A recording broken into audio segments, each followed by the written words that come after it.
જ્યારે અતિશય ભગવાનમાં આકર્ષણ થશે પછી જ ભગવાનના સ્વરૂપ સાથે આપણી વૃત્તિઓ એકાકાર કરાશે. એ પહેલા શક્ય નથી. હેત હોવું અતિ જરૂરી છે. હેત માટે ભગવાનનો પારાવાર મહિમા હોવો જોઈએ, એને પોતાના માનવા જોઈએ, અને એ ભગવાન મારી પાસે છે, મારા ઉપર બહુ રાજી છે, એવી પણ આપણે ભાવના કરવી જોઈએ. અતિ રૂપાળા છે, અતિ સુખાળા, અતિ સુમાળા, અતિ દયાળા, આવા બધા વિચારો કરીને ખૂબ ભગવાનમાં હૈયામાં હેત જાગે તો કાંઈ મહેનત કર્યા વગર આપણી બધી વૃત્તિઓ ભગવાનમાં જ રહે, બીજે ક્યાંય જાય જ નહીં.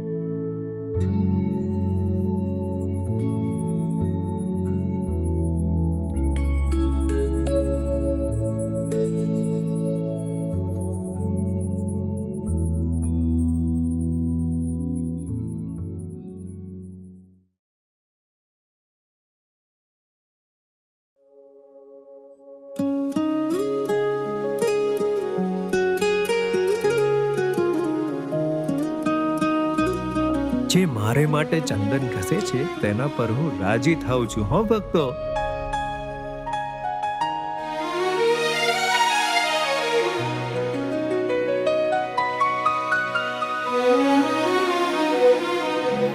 આવી રૂપાળી છે મૂર્તિ તમારી, આવી રૂપાળી છે મૂર્તિ તમારી, સ્નેહ ચંદનથી બહુ શણગારી, સ્નેહ ચંદનથી બહુ શણગારી.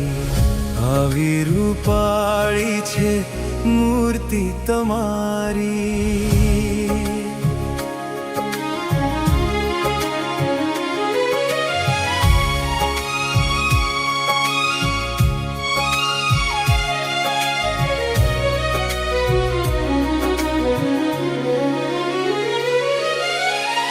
લાગે છે સહુને અતિ પ્યારી પ્યારી, લાગે છે સહુને અતિ પ્યારી પ્યારી.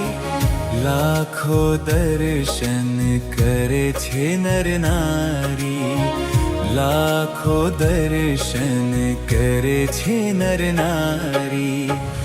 આવી રૂપાળી છે મૂર્તિ તમારી, સ્નેહ ચંદનથી બહુ શણગારી.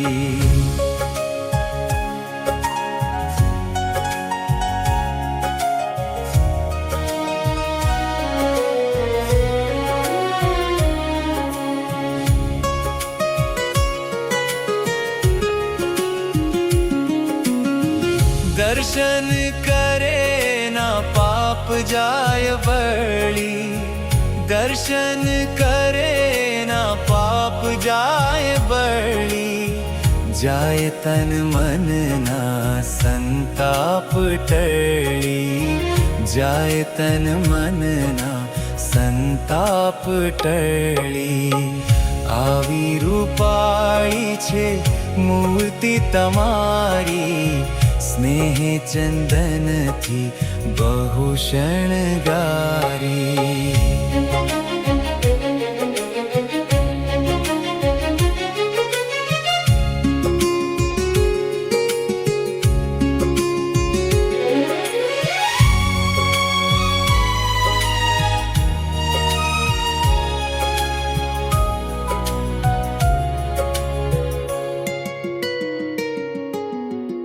પડે એક વાર પણ આ મૂર્તિમાં, પડે એક વાર પણ આ મૂર્તિમાં. મન ચોટે ને સુખની સીમા, મન ચોટે ને સુખની સીમા આવી રૂપાળી છે મૂર્તિ તમારી સ્નેહ ચંદનથી બહુ શણગારી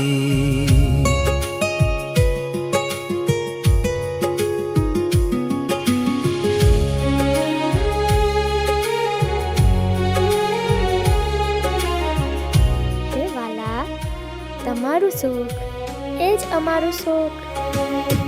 પડે મળે નહીં દર્શન આવું પડે મળે નહીં દર્શન આવું મળે તેના બહુ ભાગ્ય હું કહાવું મળે તેના બહુ ભાગ્ય હું કહાવું આવી રૂપાળી છે મૂર્તિ તમારી સ્નેહ ચંદનથી બહુ શણગારી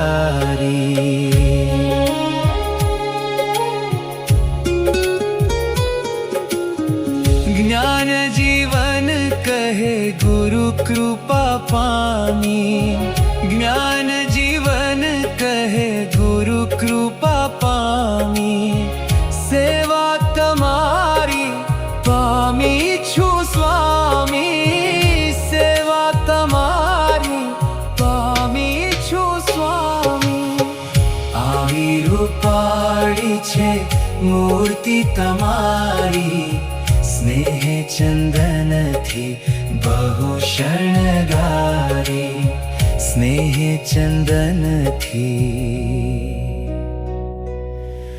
બહુ શણગારી